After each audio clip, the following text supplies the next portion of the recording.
Continuamos en el curso de Geopolítica y Relaciones Internacionales. Vamos a comenzar el tema 3. Emancipaciones en el siglo XXI. Agenda global y propuestas estratégicas. Entre la geopolítica y la tecnopolítica. Del fin de la historia al fin de la política. Los medios de comunicación de masas y las industrias culturales por excelencia en la época posterior a la Segunda Guerra Mundial, llamemos música pop, radio, fórmulas, prensa, televisión, etc., que crecen exponencialmente desde la década de los 60, abriendo nuevos mercados en otros contextos, y que acaban dividiendo su propio mensaje, parafraseando a McLuhan en el 1964, inaugurando una nueva dimensión analítica en las ciencias sociales que transita de la sociología de la cultura del periodismo o la historia contemporánea como muestra para construir una agenda política. Hermann y Chomsky en el 2008, que alcanza por esas fechas al ámbito académico, reacio siempre a las novedades por su poder de persuasión a través del consumo masivo. Con el proceso de desplazamiento de la agenda reivindicativa del espacio tradicional de la izquierda ortodoxa al espacio de la cultura de masas, Adorno y Horkheimer, 1998, caracterizado por la influencia sin precedentes en esta de la música pop y las industrias culturales, aún con matices del rhythm and blues, de las coordenadas tradicionales en las que radicaban las luchas sociales y políticas en el espacio tradicional de las organizaciones de izquierda. Hasta los años 80 y el auge del neoliberalismo desde la década anterior, que culminó con la caída del muro de Berlín, que también contó, por cierto, con un concierto previo y posterior con la presencia de Roger Waters, de Pink Floyd.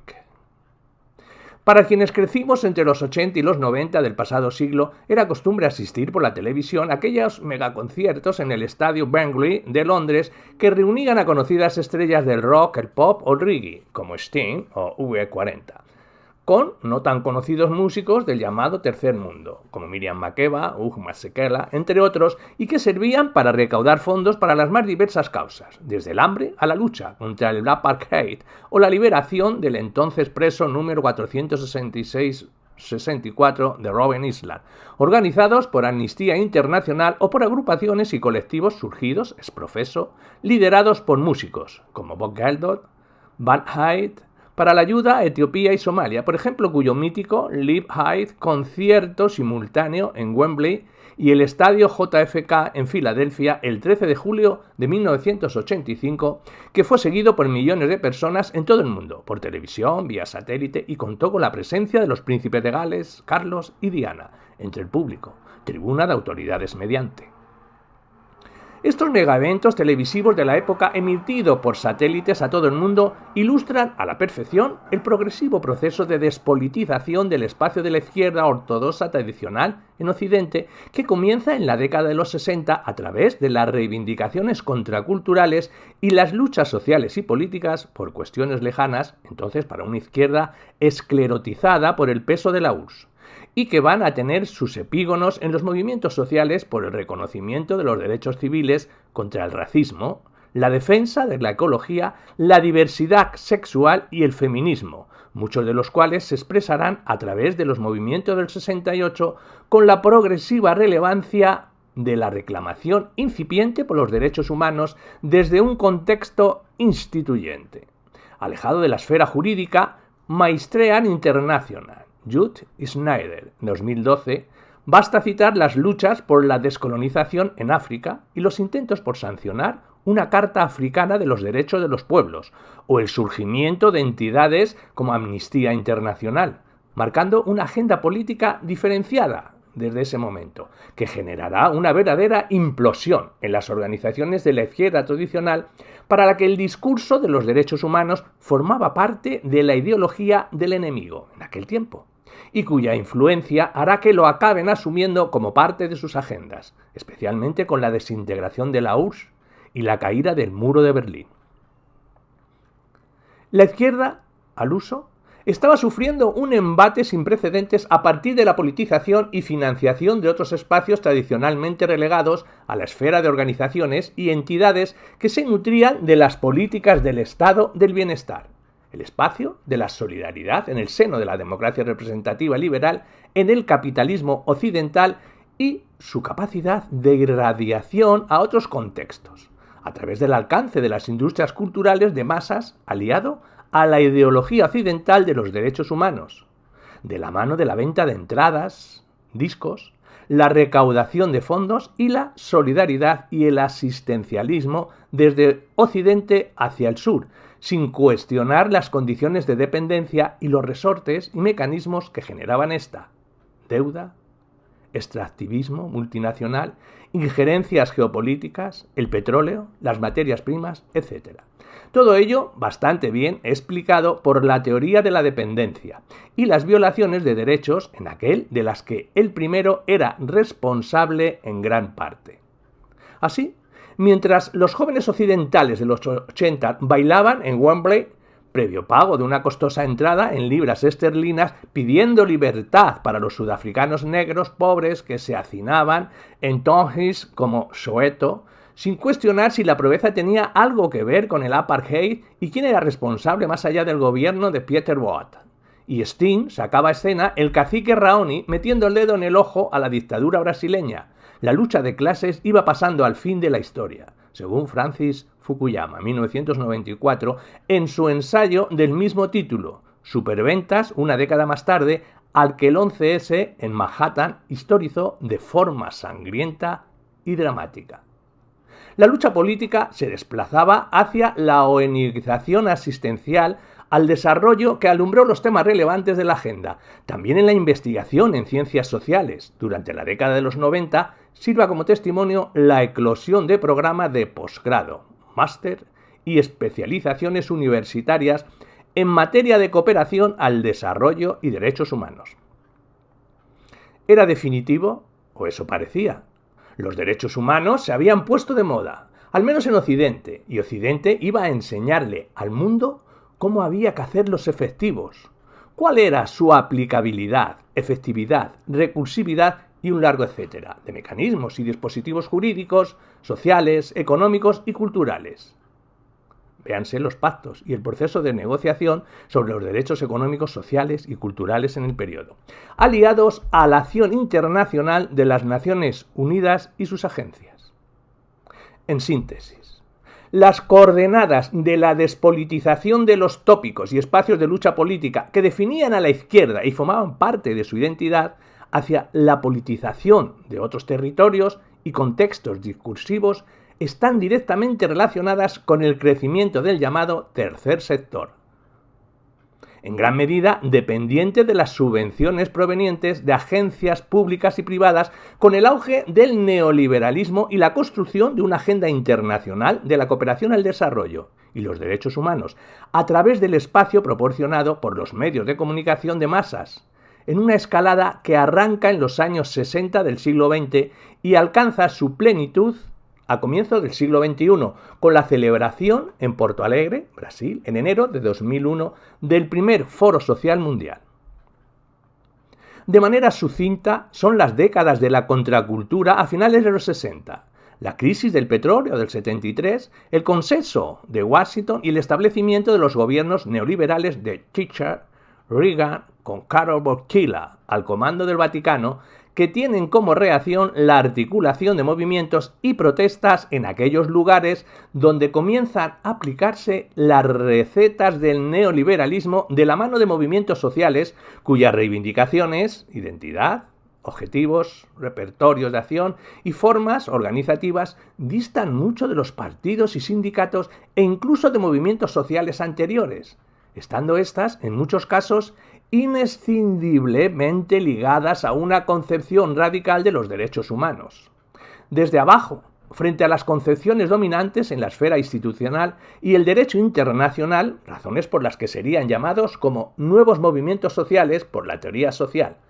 término que adquiere relevancia académica en 1985, en el monográfico dedicado a estos, en el número 52 de la revista social Richard.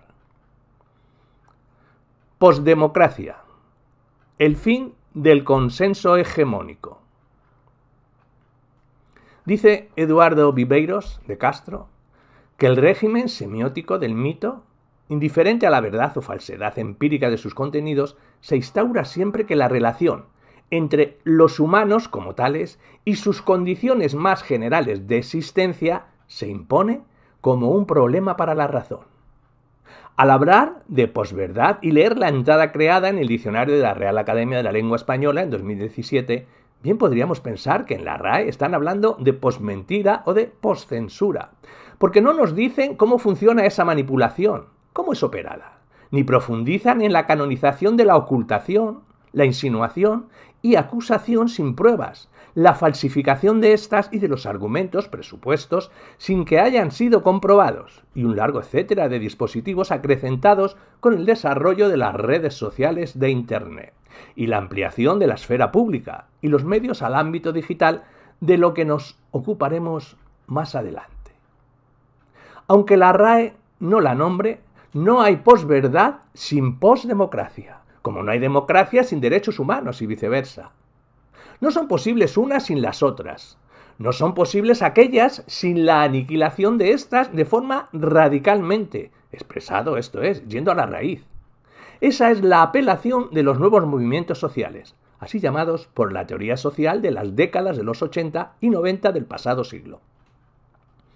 Es este un consenso establecido también académicamente, epistémicamente, podríamos decir, y no nos olvidemos que, como nos enseñará Derrida en el 2008, epísteme significa ley antes que ciencia, el verbo. A pesar de que los consensos que han dominado la comprensión sobre los derechos humanos radiquen en este acuerdo tácito, en este consenso, las primeras décadas del siglo XXI nos muestran más bien lo contrario. La declaración, que cumple ahora 70 años, surgió precisamente ante el horror de los fascismos y los totalitarismos de la Segunda Guerra Mundial y la muerte de más de 50 millones de personas en todo el mundo, a las que a estos habían conducido durante la primera mitad del corto siglo XX. Como corolario, para algunos, de la racionalidad inacabada del proyecto moderno y su voluntad de homogeneizar y erradicar las diferencias, que arranca con la Ilustración y nos conduce por un tenebroso pasaje hasta la globalización actual y sus procesos descivilizador, inducido hegemónicamente de arriba abajo por las élites y oligarquías globales, según el geógrafo brasileño.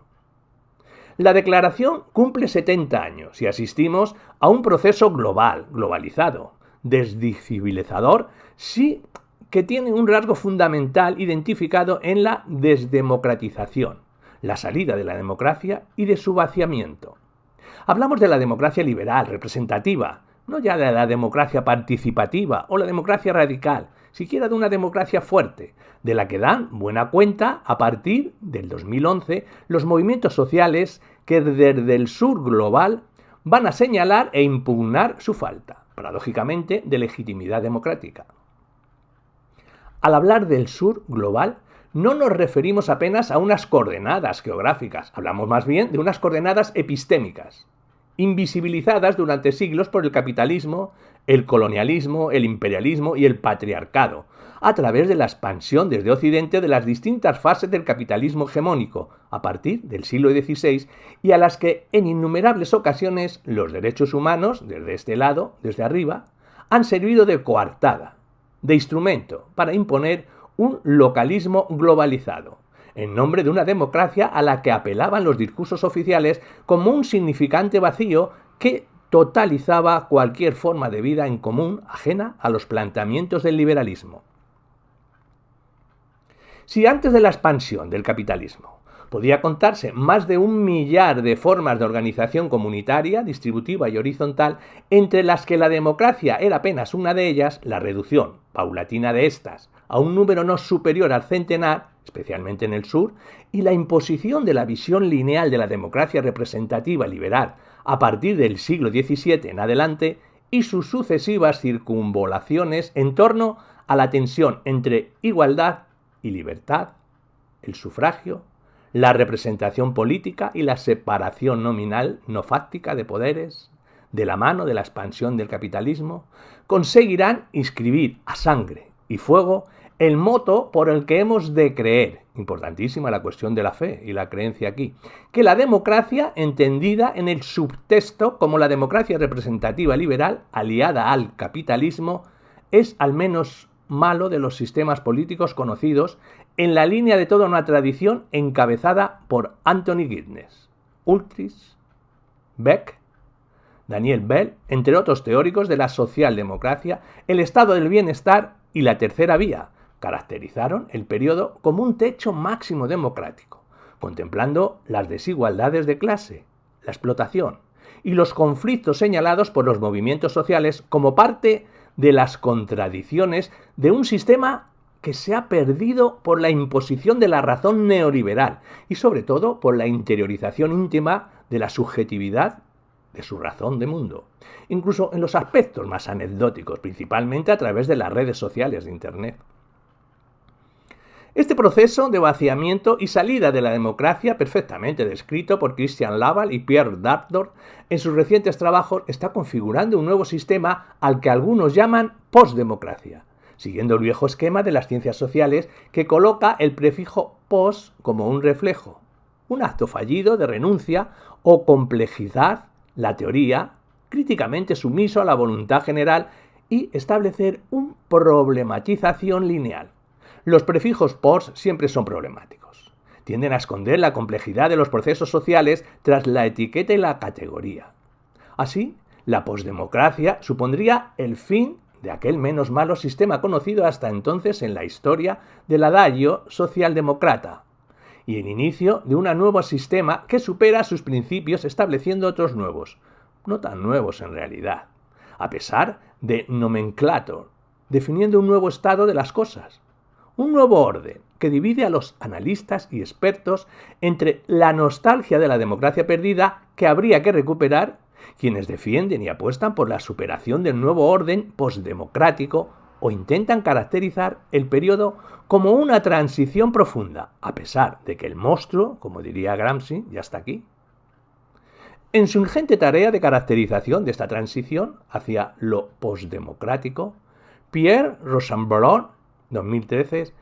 ha delimitado algunos de los contornos que caracterizan la contrademocracia y la desafección impolítica crecientes en las primeras décadas del siglo XXI,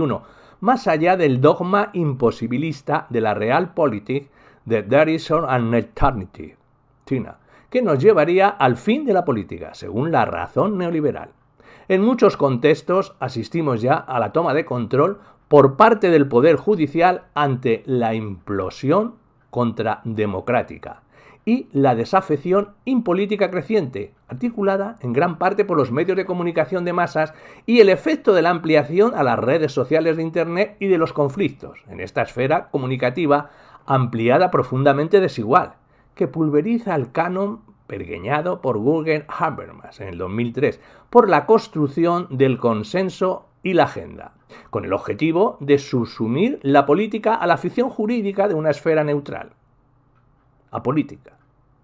Si la ciudadanía deja de creer de nuevo la creencia en la política institucional y renuncia a lo político, al conflicto instituyente, este espacio cede ante la preeminencia de la dimensión jurídica soberana y su concepción absolutista del derecho, entendida como la única esfera posible de construcción de derechos, esto es, de regulación más allá de la política y lo político y la única vía para la resolución del conflicto. A grandes rasgos, podríamos definir esa posdemocracia como un estado de excepción, contrademocrático, permanente, en el que la crisis no es más que una excusa, sino que se constituye en una forma de gobierno, por decreto, una máquina de guerra, que pugna por imponerse a partir de una concepción jurídica, por tanto política, hegemónica, en la que el Estado de Derecho se constituye como un modelo formal, rígido, fosilizado. Nada puede hacerse en nombre del Estado, todo por y para preservar el Estado de Derecho formal, nominal, en el que la ley es un fin en sí mismo. Nomoarquía, mientras éste se vacía del contenido imponiendo una razón política única que hay que acatar, a diestro y siniestro, izquierda y derecha, que desdibujan sus programas, especialmente en lo económico, ante el chantaje y la presión de instancias globales que imponen sus agendas al Estado. El Estado de Derecho, entendido políticamente como el límite del ejercicio arbitrario del poder establecido por el derecho, desaparece ante nuestros ojos. Todo lo sólido se desvanece, según Marx y Engels, en el capítulo primero del Manifiesto Comunista, o se liquidifica, según Bauman, en nuestra modernidad, incluso el Estado de Derecho, en nombre de la libertad de mercado concebida como la primera de las libertades políticas, constitucionalizándose, esto es, estableciéndose una jerarquización y subordinación de los derechos, una demarquía, en la que los privados, patrimoniales, adquieren carta de naturaleza como derechos fundamentales. Como esta cesión y esta desaparición operadas en un doble movimiento desde fuera, instituciones globales, think tanks, fondos de inversión, agencias de regulación, etc. Y desde el interior del propio Estado de Derecho, al que se le imponen las lógicas de las anteriores sin alternativa alguna, y concentra los mecanismos de toma de decisiones, la política, en las manos de los actores más fuertes, en nombre de la deuda, la deudocracia, generando protestas globales, la ocupación de plazas y movimientos que reclaman otras cuestiones, una democracia real, es decir, derechos humanos, desde abajo, lo político, con una fuerte apropiación de las redes sociales de Internet a través de las TICs, en el afán por ser oídos y por apropiarse de las palabras, del poder para contar, para narrarse, estableciendo una narración contrahegemónica en la que se cuentan con sus propias palabras, historizándolas, abriendo el significante, rescatándola del significado oclusivo en el que el neoliberalismo lo ha aprisionado, de una concepción ciudadana excluida y precarizada, los Dienestes, cuyo ejercicio solo posible si se posee, si se tienen vínculos estables con el mercado de trabajo, residencia legal, propiedades y capacidad de deuda. Pero si el Estado se desvanece en algunos aspectos, asistimos también a cómo se vigoriza en lo referido al ejercicio legítimo de la violencia, a la coerción y represión, a la criminalización de quienes protestan ante las medidas adoptadas, los recortes en derechos y la expansión del poder punitivo a través del establecimiento de una ideología global de la seguridad, en la que ésta no es más que la prerrogativa de la ciudadanía ante la arbitrariedad del Estado, sino todo lo contrario. Se establece políticamente como la prerrogativa del Estado para defenderse de las críticas, protestas e impugnación ciudadana a través de dispositivos legales y jurídicos que abundan en la coerción, la represión, cada vez más violenta, y la imposición de una razón política única en manos de expertos, la meritocracia y la extensión de la lógica de la competición, el reverso tenebroso de la fuerza de acumulación del capitalismo. Emancipaciones, agenda y estrategias globales. Pero, ¿qué sucede entonces cuando el menos malo de los sistemas políticos conocidos, según el adagio liberal, comienza a ser vaciado de contenido? Y la apelación democrática que lo interpela o señala, por ende, comienza a surgir con fuerza desde las calles y plazas por ciudadanos indignados y desafectos, que impugnan no tanto el sistema como su vaciamiento, su pérdida de entidad, de realidad, es decir, la apropiación de éste para otros intereses. Bien. Es eso lo que sucedió en el 2011 en la llamada primavera de los movimientos en todo el mundo. Una convulsión sistémica que impugnó las apropiaciones neoliberales de la democracia representativa liberal y su puesta a disposición de los intereses especulativos de los fondos buitres de inversión, el rescate del sistema financiero y los acreedores de la deuda soberana de buena parte de los países del sur y también, por primera vez, sorteando los mecanismos de protección del norte.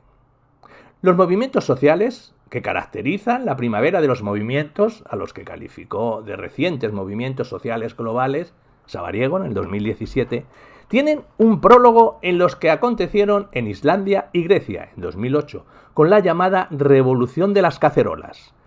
tras la quiebra de los principales bancos del país y el asesinato por la policía del menor de edad Alexis Grigorópulos, en Atenas, respectivamente. Los movimientos sociales que toman las plazas en el Magreb y Oriente Próximo desde 2010, los movimientos indignados en el sur de Europa y las protestas del movimiento Occupy en Estados Unidos, las masivas ocupaciones de calles y plazas frente a las instituciones de espacios simbólicos para la ciudadanía en Reykjavik, Túnez, El Cairo, Madrid, Atenas, Lisboa, Londres, Roma, Frankfurt y otras ciudades europeas, Nueva York, Tel Aviv. Las protestas del movimiento estudiantil en Santiago de Chile y en las de los ciudadanos rusos contra la política de Putin y las supuestas irregularidades en las elecciones legislativas de diciembre del 2011 en las principales ciudades del país, entre otros acontecimientos y factores, que nos permiten vislumbrar algunas cuestiones que diferencian a estos movimientos globales de otros movimientos anteriores, a pesar de su diversidad y heterogeneidad, o mejor dicho, a causa de esta, especialmente puesta de manifiesto con el reciente auge de los movimientos feministas y ecologistas, así como con las protestas en todo el mundo contra el neoliberalismo que han hecho colisionar la geopolítica con la geología, trazando las alternativas al altamente tóxico porvenir que dibuja un catastrófico encuentro entre el desierto ecológico y el averno sociológico en apenas unas décadas. Los acontecimientos enumerados arriba deben su visibilidad en gran parte al impacto de las TIC y el uso masivo y extensivo de estas, no solo como instrumento comunicativo, sino también como elemento aglutinador, estratégico y organizativo, además de simbólico, identitario, expresivo y cognitivo, especialmente en el sur global. El aumento paulatino, la multiplicación y sobre todo la réplica exponencial de las protestas en la esfera global. Esto es, si hay rasgo común a los recientes movimientos sociales, a pesar de sus diferencias, es el carácter global de la apropiación tecnopolítica de las tecnologías de la información y la comunicación, los TICs. En una época de capitalismo cognitivo y economía digital, esto supone el intento de apropiación de los medios de producción digitales, más allá de los ensayos de construcción de redes, de economía colaborativa, economía circular y su desviación perversa hacia la configuración de nuevas formas de precarización bajo la llamada economía de bolos, que también está alentando nuevas formas de sindicalismo global y articulaciones políticas de luchas por parte de trabajadores que ni siquiera tienen reconocido este estatus bajo estas formas digitales de explotación laboral. Paradójicamente, Facebook, especialmente, aunque también Twitter, crecieron exponencialmente al calor de las primaveras árabes, no solo en cuanto al número de usuarios y perfiles, sino también en el imaginario popular como herramientas tecnopolíticas para la reivindicación de la democracia y los derechos humanos, generando pingües beneficios a estas compañías multinacionales que cotizan en bolsa. El desarrollo de lo que llamamos capitalismo cognitivo, es decir, como el capitalismo organiza nuestra vida,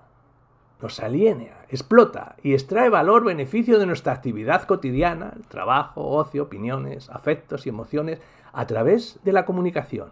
mediante la máquina y la disolución de sus procesos, técnicas, métodos, razones y fines en nuestra propia conciencia. Nos habla siempre de la desmaterialización en el aire de las formas de opresión capitalistas que, incluido el trabajo, en la medida en que se tornaba virtuales, desapareciendo de nuestra vista, por la alianza entre la tecnología y la deslocalización, que se han vuelto progresivamente más poderosas al haberlas interiorizado, inaugurando nuevas formas de dominio y control basadas en la tensión entre el riesgo y el miedo, como formas de regulación dirigidas hacia nosotros, que tienen lugar en nosotros mismos, activadas por nosotros mismos, de las que somos protagonistas ante un horizonte digital cada vez más poblado de expectativas y un presente, un futur anterior, diríamos, cada vez más en el aire, precarización mediante. Secularmente, el capitalismo se ha hecho fuerte destrozando los vínculos afectivos y materiales comunes entre seres humanos, estableciendo un cortocircuito entre estos para restituirlos desde la ficción del contrato esgrimido por un mediador fabricado a su imagen y semejanza, el mercado, el Estado, desarrollado a través de dispositivos de control y coerción de la más diversa índole, desde la cultura a la organización racional y científica del trabajo y el ocio, el derecho, la escuela, etc. Una mediación que cede ahora protagonismo a las tecnologías interconectadas del yo, instrumentalizadas mediante aplicaciones móviles por gigantescas corporaciones multinacionales que extraen valor del mero gesto de mirar el móvil y nos mantienen más ensimismados cuando más hiperconectados estamos. Si la resistencia al capitalismo industrial puede reconocerse inicialmente en estas dos actitudes ante la alineación que ejerce mediante la máquina, por un lado el rechazo activo del ludismo y por otro el pasivo del flaneur, las posteriores luchas históricas por la apropiación de los medios de producción y su socialización podrían leerse hoy como las luchas por el código y la apropiación de la tecnología, el nuevo fuego del Prometeo, del que habla nuestra compañera Estefanía Milán, por parte de los movimientos sociales. Aunque la llamada economía de bolos, en referencia a la precarización del trabajo en las industrias culturales como correlato de la precarización de los sectores productivos y la economía informal inducida por la tecnología, el P2P, muestra hasta qué punto el capitalismo aprende de las resistencias e iniciativas desde abajo, el caso de las economías colaborativas, y es capaz de transmutar estas en su contra para escapar a cualquier posibilidad de control democrático. El odio a las máquinas en la revolución industrial que encarnan los ludistas en las primeras décadas del siglo XIX se ceba en nuestros tiempos con las tecnologías digitales de la comunicación, a través del ciberpesimismo, mientras que un cierto optimismo nómada las defiende bien como un paraíso digital que permite evadirse de los sinsabores de la vida moderna y el desierto de lo real, en la terrible imagen de Tácito, de Slavoj Žižek, que toma prestada o bien como un espacio de emancipación igualitario desde que el solucionador los problemas que nos aquejan sin pisar la calle. La pastilla roja o la azul de Matrix, aunque como diría Žižek, queremos una tercera pastilla, no para evadirnos o destruir la máquina, sino para apropiarnos de esta y reescribir su código en función de nuestras necesidades materiales, también espirituales, culturales, de nuestras dignidades concretas, fruto del encuentro, del contacto y el intercambio, en un ejercicio por recuperar la corporeidad, lo tangible, sin perder lo inmaterial de nuestras condiciones, nuestras prácticas, diversas, diferenciadas, desviadas, humanas. Raíces y alas, en el verso de José Martí. Para ello, la tecnología es una aliada, no una sustituta. La lucha por el código, por la apropiación de la tecnología, es la lucha por apropiarnos de nuestras propias historias, por poder escribirlas con nuestras propias palabras y extraer valor de ellas para lo que no es común, por dotar el sentido de historia y memoria a lo que no es común desde lo que no es común, nuestros deseos y aspiraciones, no desde los deseos que nos inoculan y a los que nos inducen. Es una lucha por la distribución de los recursos de los que el capitalismo cognitivo se apropia sin freno alguno ante nuestros ojos, con nuestro consentimiento al golpe de clic. Si, como bien ha descartado Santo, no podemos establecer una teoría general que totalice estas revueltas de indignación. Existen, a pesar de la diferencia entre estos movimientos, elementos comunes y correlaciones diferenciantes en relación a otros movimientos que nos permiten calificarlos como recientes movimientos sociales globales. Se trata, en definitiva, de procesos sociales diferenciados, vinculados en complejas, densas redes informales que promueven el cambio social o se oponen a la corriente dominante, síntomas de la violencia generada por el capitalismo neoliberal. Señalan la crisis global, las lógicas depredadoras de este y su incidencia institucional sobre el proyecto inconcluso del estado del bienestar. Comparten vínculos con otros actores no necesariamente idénticos, pero sí compatibles. Mejor hablar de compatibilidad que de identidad, en una movilización colectiva más amplia, como proceso de reconocimiento mutuo en la diferencia y la heterogeneidad en el intercambio y la comunicación, como acción común, experiencias contrahegemónicas fuertemente arraigadas en el uso estratégico, obviamente también como expresión identitaria de los lenguajes y las herramientas que proporcionan las TIC, sin líderes reconocibles que son inapropiables, asamblearios y horizontales, siendo muchas de sus estrategias comunicativas de carácter lúdico, carnavalizadoras y deconstructoras a través del humor y la utilización de significantes festivos. Al hablar de derechos humanos, en la era de Twitter, en el mundo de la posteridad y la postdemocracia, la posibilidad de transformación sigue estribando, volviendo a Marx, en el cambio de la conciencia, de la cognición de uno mismo y el paso a la cognición de nuestras necesidades para con nosotros mismos. La perversa distopía nos muestra que el Big Data, la nueva mitología del oráculo, levantada a partir de la capacidad de gestión de los datos masivos que generamos a través de nuestras interacciones hiperconectadas al ritmo incesante de producción del capitalismo cognitivo, y que sabe más de nosotros que nosotros mismos, siendo capaz de predecir e inducir nuestro comportamiento de forma individualizada, diseñando modos de vida e incluso preocupaciones que poco o nada tendrían que ver con nuestras necesidades y deseos,